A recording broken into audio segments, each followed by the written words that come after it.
أهلا وسهلا بكم طلبتنا طلبة السادس الاعدادي في درس جديد للغة الإنجليزية. عندنا اليونت 6 اللسن 3 لهذا اليوم وقطعة Meet a Banker. Meet a Banker. تسلسل هذه القطعة طلابنا هي الرقم 7 في كتاب الطالب. المطلوب من عندكم أنتم مثل ما تعرفون 10 قطع. راح ناخذ إن شاء الله هذه القطعة بالتفاصيل نشرحها ونقراها وأيضا نطلع على الأسئلة المهمة أو أغلب الأسئلة المكررة عندنا بالامتحان الوزاري. عنوان القطعة مثل ما قلنا لكم Meet a Banker، يعني التقي بشخص مصرفي. إذا عندنا لقاء مع شخص مصرفي راح يحكينا عن تجربته في العمل في المصرف. I've been a banker for 20 years and I love my job. I've been a banker for 20 years and I love my job. أنا كنت مصرفي أو شخص يعمل في مصرف لمدة 20 عام وأنا أحب عملي. What makes it particularly interesting is the variety. الذي يجعل هذا الأمر تحديدا، عندنا هاي الكلمة particularly يعني خصوصا أو تحديدا، interesting مثير للاهتمام، is the variety هو التنوع. إذن شغل أو عمل الشخص المصرفي راح يكون به تنوع جدا كبير.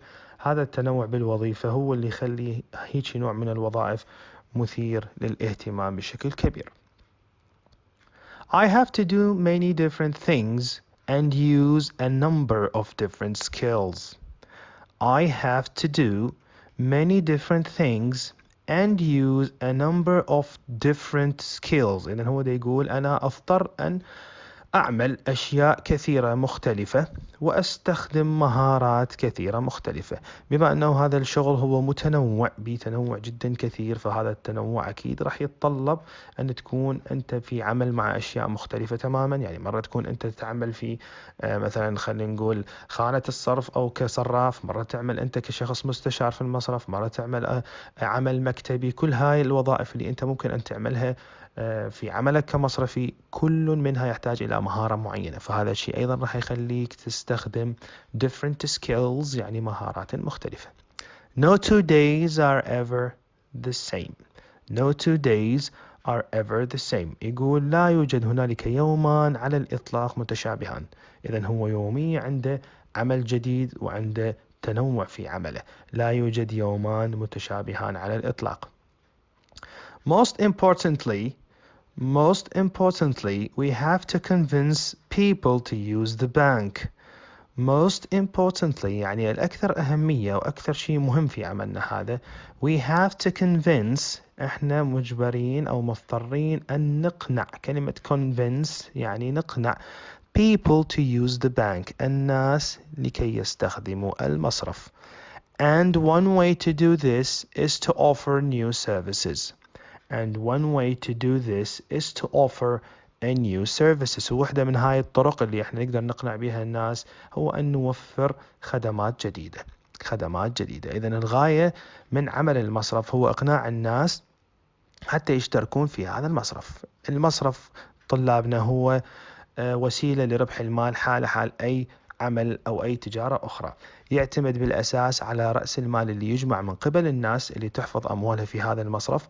بعدين هذا رأس المال من راح يجمع راح يستخدم في مشاريع متعددة واستثمارات متعددة، يربح من خلال هالمصرف أرباح جدا كبيرة. هذه الأرباح قسم من عندها يرجع يوزع إلى العملاء والقسم الآخر يكون خاص بهم. إذن هو مجرد تجارة تشبه أي تجارة أخرى، فحتى أنت تجارتك تزدهر كشخص مصرفي يفتح مصرف أو يعمل في مصرف، لازم تخلي عدد الناس اللي يشتركون في المصرف مالتك هذا يزيدون، تقنعهم أنه يجون عندك حتى يصير رأس مال المصرف كبير، حتى أرباحها تكون كبيرة. For example، على سبيل المثال، we can attract students by offering special student accounts if the bank is close to a university or college. نعيد. For example، على سبيل المثال، we can attract students، احنا نقدر نجذب الطلبة. كلمة attract يعني يجذب. students الطلاب. إذا هنا المصرف راح يباوع على شرائح المجتمع المختلفة ويحاول يجذب أكبر شريحة ممكنة إليه حتى يحصل على أكبر عملاء وبالتالي أكبر رأس مال. شلون راح يحاول يجذب هاي الشريحة اللي هي شريحة الطلبة؟ by offering special student accounts.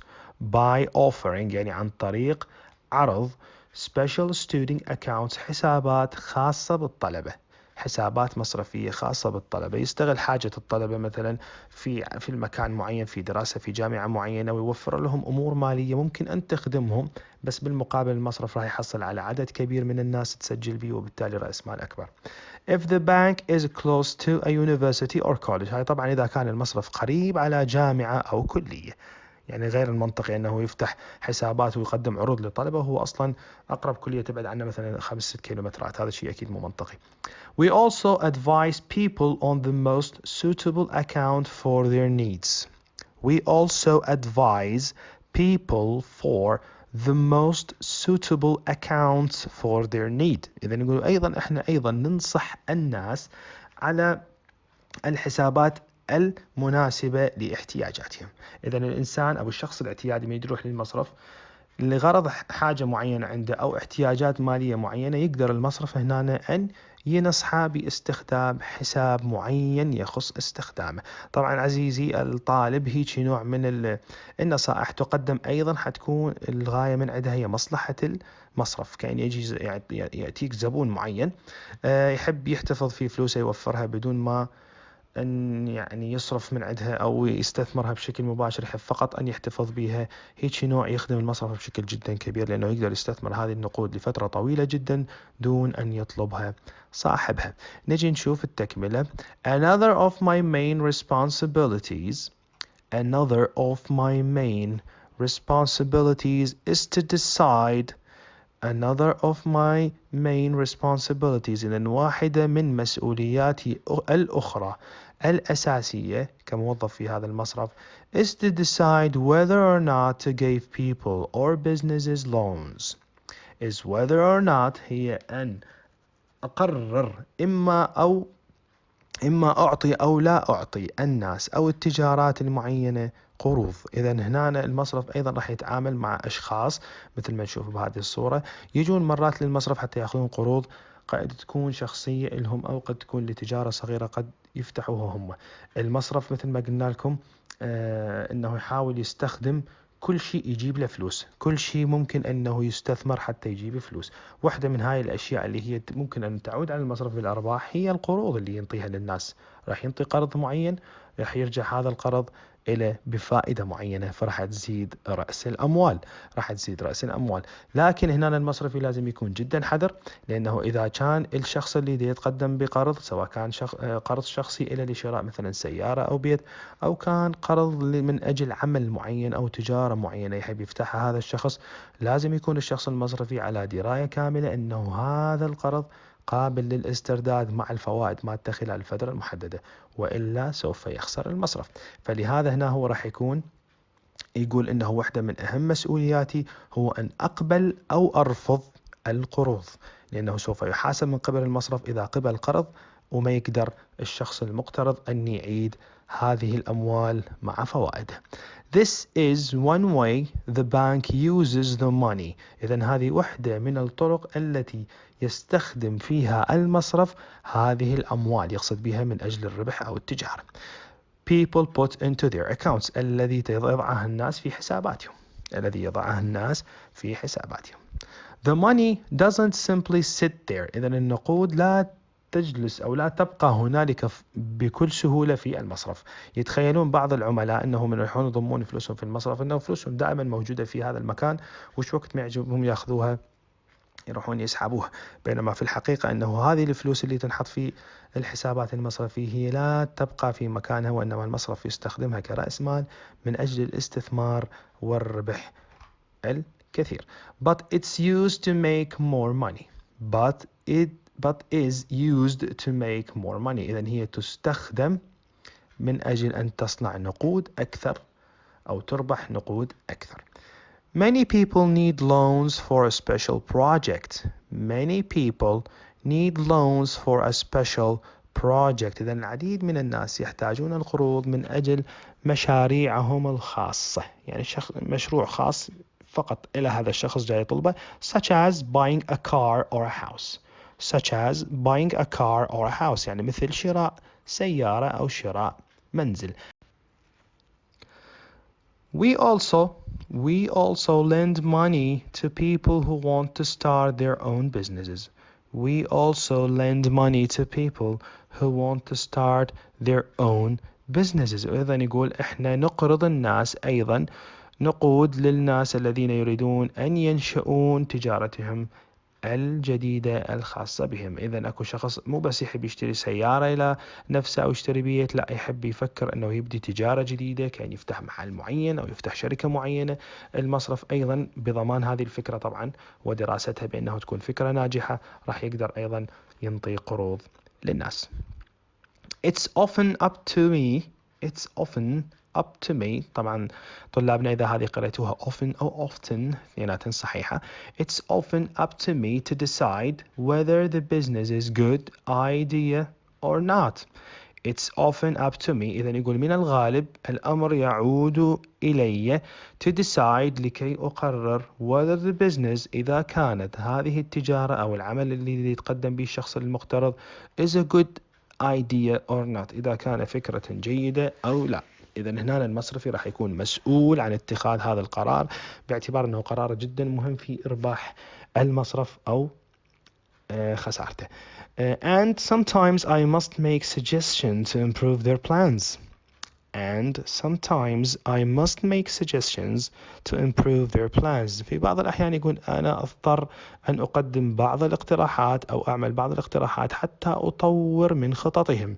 To improve يعني أطور their plans من خططهم.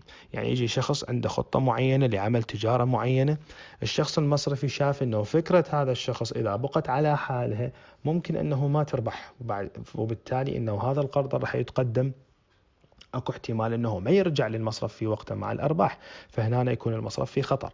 لكن هو ينطي فرصة للزبائن، مو رأسا يرفض هذا القرض، وانما يحاول ان يطور من هذه الفكرة، فيبدي ينطي اقتراحات. هذه الاقتراحات اذا سمعها الشخص المتقدم للقرض ممكن ان تنجح المشروع، وبالتالي المصرف يربح. For example ايضا حينطينا مثال اخر على سبيل المثال شلون ينطي فكرة يطور منها عمل.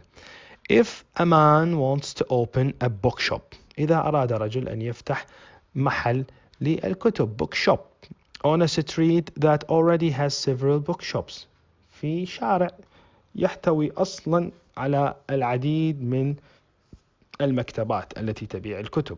I might suggest، قد أرغب أن أقترح أو ربما سأقترح that he open it on another street. بأن يفتحها في شارع آخر where he can get more customers حيث يستطيع أن يحصل على زبائن أكثر. Unfortunately لسوء الحظ I can't always approve a loan. لا أستطيع أن أوافق على القروض دائما. I can't always لا أستطيع دائما approve a loan أوافق على قروض. This is a difficult part of my job. يعني هذا هو الجزء الصعب من عملي. As I do not like to disappoint my clients. لأنني لا أريد أن أخيب ظن عملائي. إذن هنا هو ما يحب يخيب ظن عملائه، لكن يضطر في بعض الأحيان أن يرفض هذه القروض، فهذه اللحظة راح تكون أو راح تشكل أصعب جزء من عمله كمصرفي. Some bankers work mostly with large companies.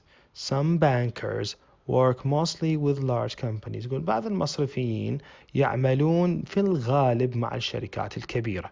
مع الشركات الكبيرة. طبعا الشركات الكبيرة سواء كانت شركات لسياحة أو شركات لإنتاج شيء معين تحتاج في فترات من حياتها العملية إلى قروض أيضا، وهذه القروض راح تكون جدا كبيرة. كل ما كبر القرض كل ما زادت أرباح المصارف إذا كانت هذه القروض تذهب في مكانها الصحيح. فنشوف المصارف راح تتقسم تقريبا إلى نوعين: نوع يتعامل فقط مع الشركات الكبيرة باعتباره هو فقط يدور الأرباح الكبيرة، وراح نشوف بعض المصارف تعمل فقط مع الأفراد أو مع التجارات الصغيرة. While others have more to do with the small businesses. While others يعني يقصد بينما آخرين اللي هم مصرفيين have more to do with the small businesses عندهم الكثير اللي يعملوه مع التجارات الصغيرة and individuals يعني والأفراد. إذا هسه مثل ما شفنا قدامنا طلابنا أنه العمل المصرفي هنا بدأ ينقسم إلى قسمين رئيسيين. القسم الأساسي الأول هو العمل مع الشركات الكبيرة، والقسم الثاني هو العمل مع الأعمال الصغيرة والأفراد. Both types of banking can be enjoyable. Both type of banking can be enjoyable. إذن هذا النوعان من العمل المصرفي سواء كان مع الشركات الكبيرة أو مع الشركات الصغيرة أو الأفراد ممكن أن يكون ممتع. ممكن أن يكون ممتع. إذن يقصد هنا الكاتب بأنه العمل المصرفي بكل أشكاله هو عمل ممتع. Banks that work with large companies. Banks that work with large companies المصارف التي تعمل مع الشركات الكبيرة can help them improve and extend their businesses. Can help them improve and extend their businesses. ممكن أن تساعدهم أن يطورون وأن يمدون أو يوسعون من آفاق أعمالهم أو من عملهم.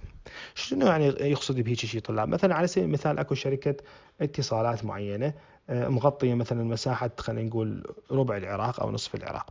حتى تسوي تغطية لمساحات أكبر تحتاج أموال حتى تزرع أبراج جديدة أو تخلي محطات جديدة للإرسال. هذه النقود من راح تجي؟ راح تجي من المصرف. إذا المصرف هنا راح يصير له دور كبير في أن يطور هذه الشركة بحيث تكون الشركة الآن ذو مدى أوسع وعندها عملاء أكثر لأن حتغطي مكانات جديدة أكثر، وراح تمد أو توسع من آفاقها التجارية. تمد وتوسع من آفاقها التجارية. This can be very interesting. This can be very interesting and exciting. إذن هيك نوع من العمل مع هيك شركات عملاقة ممكن يكون مثير جدا للاهتمام ومحمس أيضا بحماس. As you have to be quite knowledgeable about many different subjects.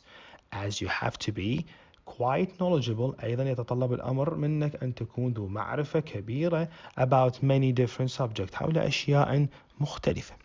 If you work with the company that makes chemicals. إذا هنا راح يقول إنه الشخص اللي عنده القرار في إعطاء القرض للشركات العملاقة لازم تكون عنده معلومات كبيرة حول أشياء مختلفة، لأنه راح يصادف شركات متنوعة وممكن أنه يتعامل مع مواد متنوعة تشتغل بها هاي الشركات، فلازم يكون قراره جدا صحيح في إعطاء القرض أو لا حتى المصرف ما يخسر. هسه راح نشوف هنا المثال راح ينطينا إياه. If you work with a company that makes chemical products.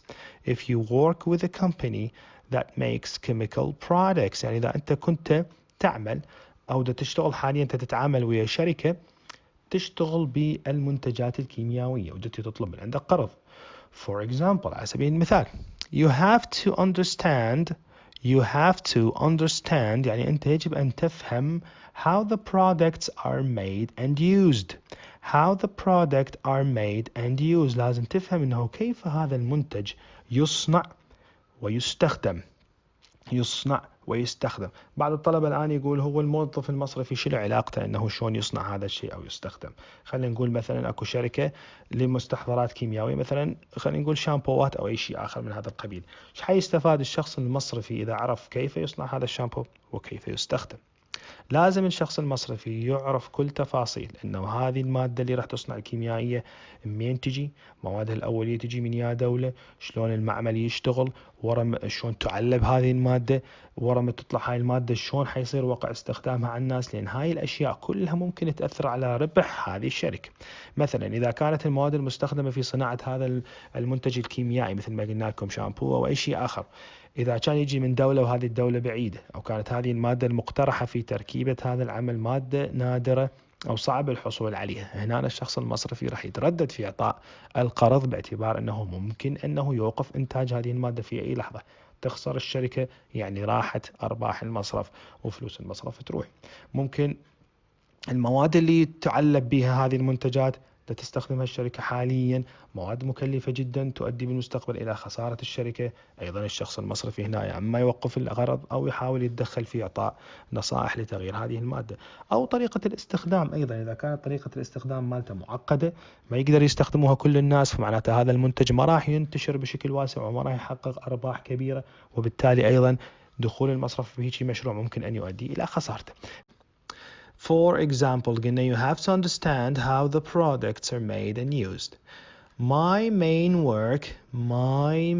work يعني عملي الأساسي is with individuals. إذن الشخص اللي يكتب هذا المقال أو الكاتب لهذه المقالة يقول أنه أنا عملي الأساسي مع الأفراد and small businesses والشركات أو التجارات الصغيرة. إذن هو ضرب لنا مثل على المصارف اللي تعمل مع الشركات العملاقة، لكن الشخص الكاتب لهذا المقال اختصاصه هو العمل مع الأفراد والشركات الصغيرة. What I particularly enjoy يقول أنا اللي أستمتع به تحديدا about this حول كل هذا اللي جرى that I meet a range of different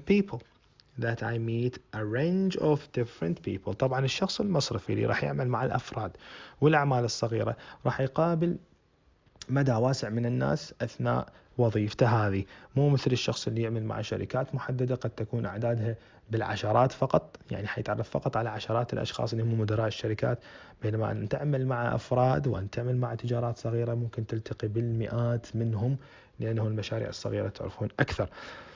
إذن هو اللي دي يستمتع به بشكل محدد هو الناس اللي دي يلتقي بيهم باستمرار بشكل مختلف. It's also very satisfying to be able to help them.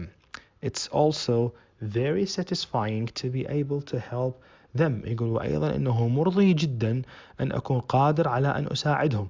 الشخص عادة من يساعد الناس الصغار، الناس اللي يستوهم يبدون في حياتهم، يكون هذا الإحساس أكثر إرضاء لك من تساعد شخص هو already a millionaire or something like that.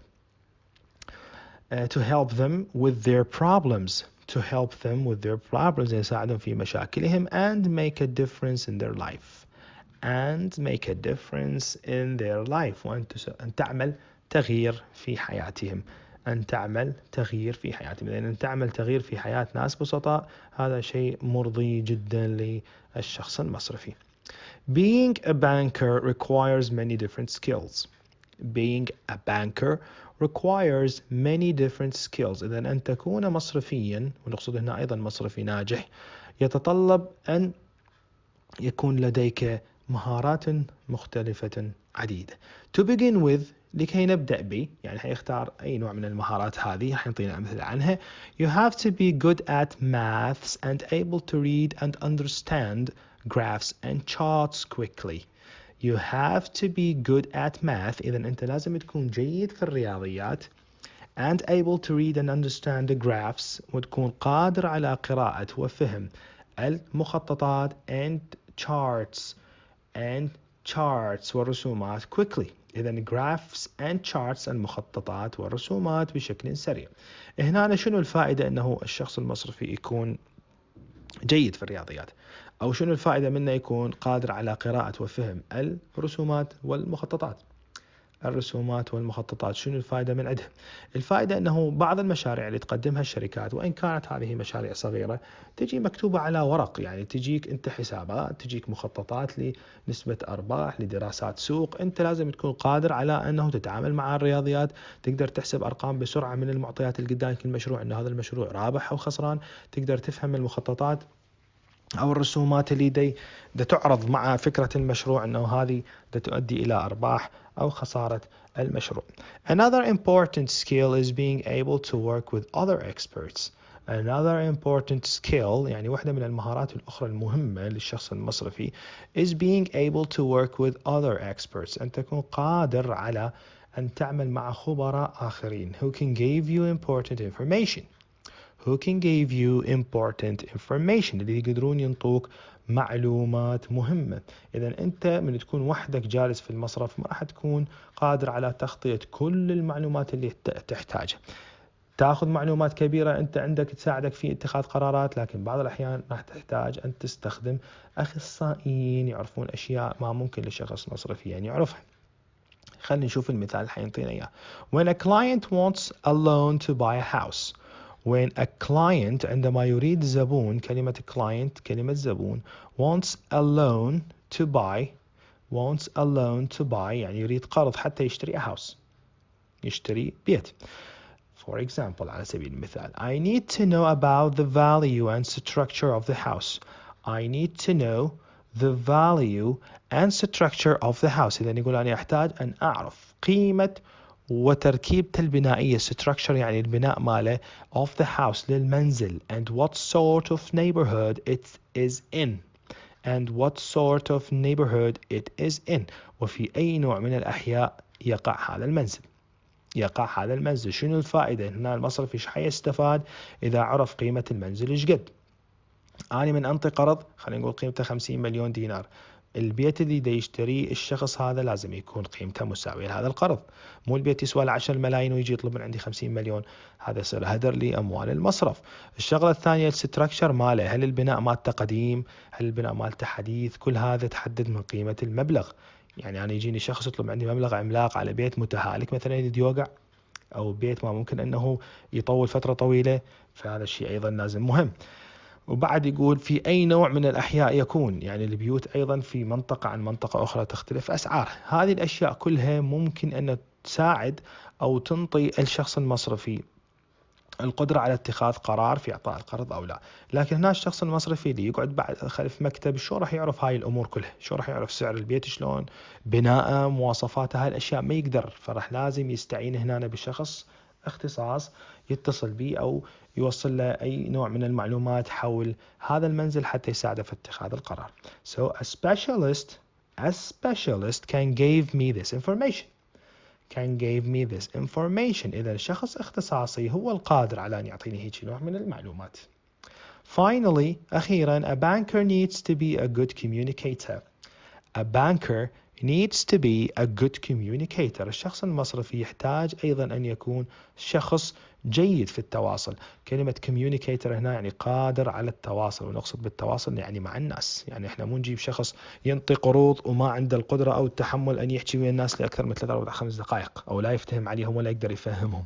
لازم تكون عنده قدرة على التواصل مع الناس جدا كبيرة حتى ينجح في عمله.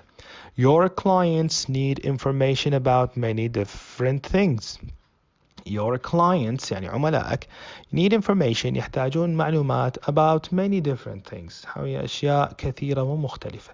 Some of them quite complex. بعض هذه المعلومات معقد تماما. They need a banker who can explain. إذا هم راح يحتاجون شخص مصرفي قادر على شرح قادر على شرح these things هذه الأشياء clearly يعني بوضوح and who enjoy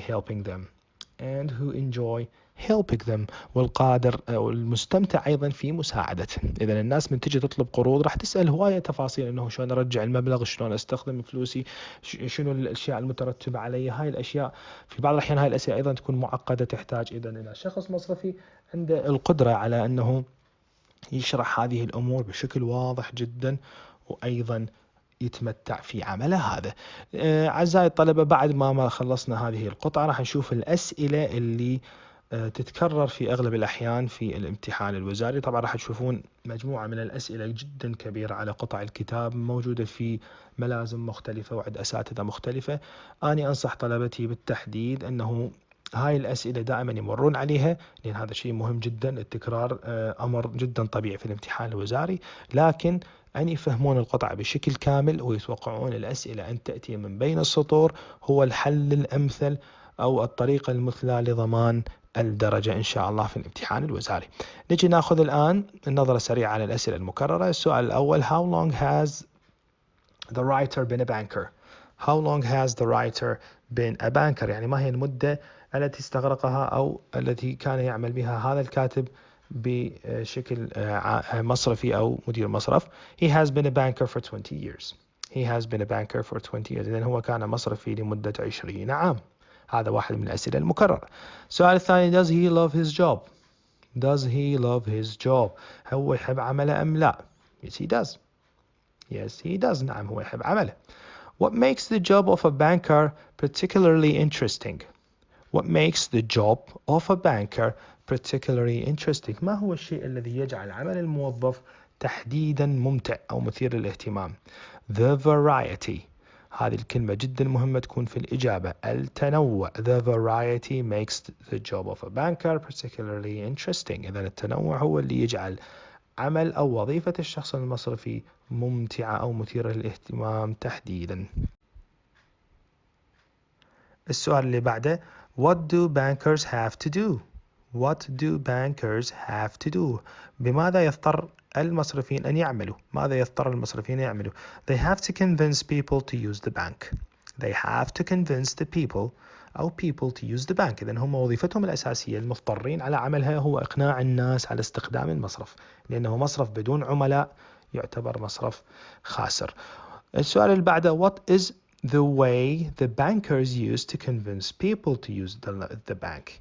What is the way the bankers use to؟ إذا ما هي الطريقة التي يستخدمها هؤلاء المصرفيون to convince people to use the bank، بأن يقنعوا الناس أن يستخدموا المصرف. إذا عرفنا أنه وظيفتهم مضطرين هم أنه يخلون الناس يقتنعون أنه يعني يستخدمون هذه المصارف. هسه نريد نعرف شنو هذه الطرق، شنو هذه الطرق اللي تخلي الناس تستخدم المصرف. الإجابة: The way the bankers used to convince people to use the bank is to offer a new services. إذا الطريقة اللي يستخدمها المصرفيين حتى يقنعون الناس باستخدام مصارفهم هي دائما عرض خدمات جديدة. عرض خدمات جديدة. To offer a new services. السؤال اللي بعده: How can the bank attract the students? How can the bank attract the students؟ كيف للمصرف أن يجذب الطلاب؟ كيف للمصرف أن يجذب الطلاب؟ الإجابة: It can be offering special. It can by.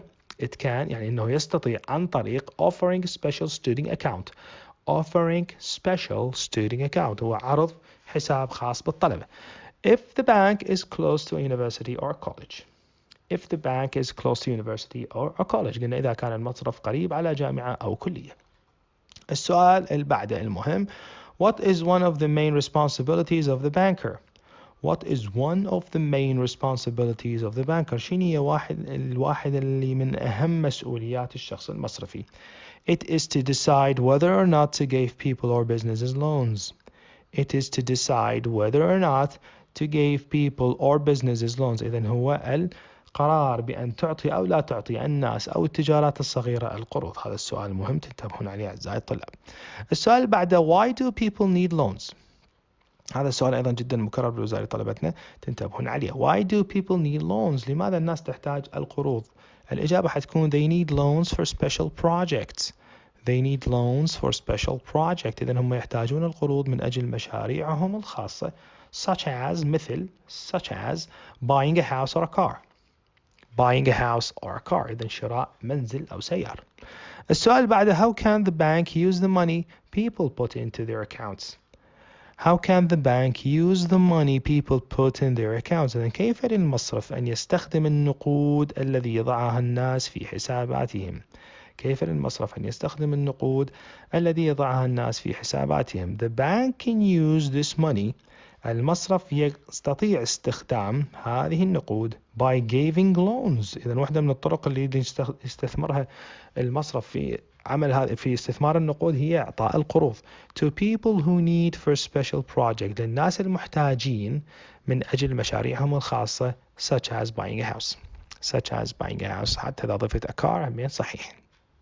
السؤال اللي بعده: What is the difficult part of the banker job؟ هذا السؤال مكرر جدا جدا بالامتحان الوزاري، لازم تحفظوني إجابته. What is the difficult part of the banker job؟ شنو هو الجزء الصعب من وظيفة الشخص المصرفي؟ It is أو it's when he can't always approve، إنه عندما لا يستطيع دائما أن يوافق على القروض. It when he cannot always approve a loan، عندما لا يستطيع أن يوافق دائما على القروض. Because he doesn't like to disappoint the clients، لأنه لا يحب أن يخيب ظن الزبائن. السؤال اللي بعده what do most the bankers work with؟ What do most the bankers أو bankers work with؟ ماذا يعمل معظم الناس المصرفيين؟ They mostly work with large companies. إذا غالبا ما يعملون مع الشركات الكبيرة. قلنا لأنه الشركات الكبيرة أرباحها أكبر، فرح نشوف أكثر المصرفيين يروحون على الشركات الكبيرة. Is there bankers working with the small companies or businesses؟ Is there bankers working with، طبعا لازم يصير are there bankers working with the small companies or business؟ أكو مصرفيين يعملون مع شركات صغيرة أو تجارات صغيرة؟ Yes, there are. Other bankers work with the small businesses and individuals. Other bankers يقول yes, there are other، نعم هنالك مصارف أخرى تعمل مع التجارات الصغيرة والأفراد. How can both types of banking be؟ How can both type of bank، كيف يكون نوعان العمل المصرفي هذا اللي هو مع الشركات الكبيرة أو مع الأفراد؟ It can be enjoyable for both types. It can be enjoyable for both types. إذن هذا الشيء ممكن أن يكون ممتع بالنسبة للنوعين. السؤال اللي بعده how can bankers that works with large companies help them؟ How can banks that works with large companies، كيف للمصارف الكبيرة التي تعمل مع الشركات الكبيرة أن تساعدها؟ يعني هاي المصارف شلون حتساعد هالشركات الكبيرة؟ الإجابة حتكون they can by improve and extend their business. They can by improve and extend their، إذن هم يستطيعون عن طريق تطوير وتوسيع تجارتهم. 15 السؤال 15 can the bank lend money to people who want to start their own businesses؟ Can the bank lend money، هل يستطيع المصرف أن يقرض النقود to people للناس who want to start their own business، الذين يريدون أن ينشئوا أو يبدأوا تجارتهم الخاصة بهم؟ الإجابة بكل بساطة yes it can. Yes it can. السؤال اللي بعده what skills you need to be a good banker؟ شنو المهارات اللي تحتاجها حتى تكون شخص مصرفي جيد؟ What skills you need to be a good banker؟ To be a good banker many different skills such as، إذن to be a good banker you're going to need many different skills such as to be good at math، هاي أهم شيء تذكرها أنه جيد في الرياضيات، and able to read and understand the graphs and charts، ويكون قادر على قراءة وفهم المخططات والرسومات quickly بسرعة، and able to work with other experts، ويكون قادر على العمل مع خبراء آخرين who can give you important information الذين يستطيعون إعطائك معلومات مهمة. السؤال اللي بعده if someone wants a loan to buy a house what does a banker need to know؟ If someone wants a loan to buy a house، إذا شخص أراد قرض لكي يشتري منزل، what does the banker need to know؟ ماذا يحتاج المصرفي أن يعلم أو يعرف؟ الإجابة حتكون he needs to know about the value and structure of the house. He needs to know about the value and the structure of the house. يريد يعرف عن قيمة وكيفية بناء هذا المنزل and what sort of neighborhood it is in، وفي أي حي يقع هذا المنزل. السؤال الأخير اللي عندنا هنا why does a banker need to be good communicator؟ Why does a banker need to be good communicator؟ الإجابة حتكون he needs to be a good communicator because your clients need information about many different things. إذن السؤال كان why does a banker need to be a good communicator؟ لماذا يحتاج الشخص المصرفي أن يكون شخص عنده تواصل جيد جدا مع الناس؟ الإجابة حتكون he needs to be a good communicator، يحتاج أن يكون شخص يتواصل مع الناس بشكل جيد بسبب your clients زبائنك needs information about many different things، يحتاجون دائما معلومات حول أشياء كثيرة ومختلفة، وراح تكون عندهم دائما أسئلة لازم الشخص المصرفي يكون قادر على حلها. طلابنا قبل ما ننهي الدرس إن شاء الله نشوف الكلمات المهمة اللي مرت علينا بهذا الدرس. طبعا هذه الكلمات المهمة هي ممكن تجيك في سؤال المعاني في السؤال الثالث فرع A، وممكن أيضا تكون هي مفتاح لحلك لأسئلة قطع الكتاب السؤال الثاني فرع B إذا كنت قادر على التعرف عليها بسهولة. أنصح الطلبة دائما بأنه الكلمات المهمة اللي موجودة في ملزمتنا أنه يتعرفون عليها أو يحفظوها باستمرار، لأنه جدا مكررة في الامتحان الوزاري. الكلمات اللي مرت علينا والمهمة في هذه القطعة، أول كلمة هي particularly خصوصا أو تحديدا، variety اللي هو التنوع، convince اللي هو يقنع، responsibilities اللي هي المسؤوليات، project اللي هو المشروع، improve يحسن، customer زبون، approve يوافق، clients عملاء، individuals أفراد، knowledgeable ذو معرفة ب، chemical كيميائي، satisfying اللي هو الإرضاء، graph هو الرسومات أو الرسومات البيانية، charts هي المخططات، وعندنا communicator هو الشخص اللي يتواصل بين الطرفين أو اللي يصير عنده تواصل بين الناس، assess هو التقييم أو تقدير القيمة المالية، والfinancial هو المالي أو الأمور المالية. طلابنا الأعزاء، نتمنى أنه تكونوا استفادتوا من هذا الدرس، وإن شاء الله نلتقي معكم في درس جديد لليونت 6 في سلسلة دروس السادس العلمي للغة الإنجليزية.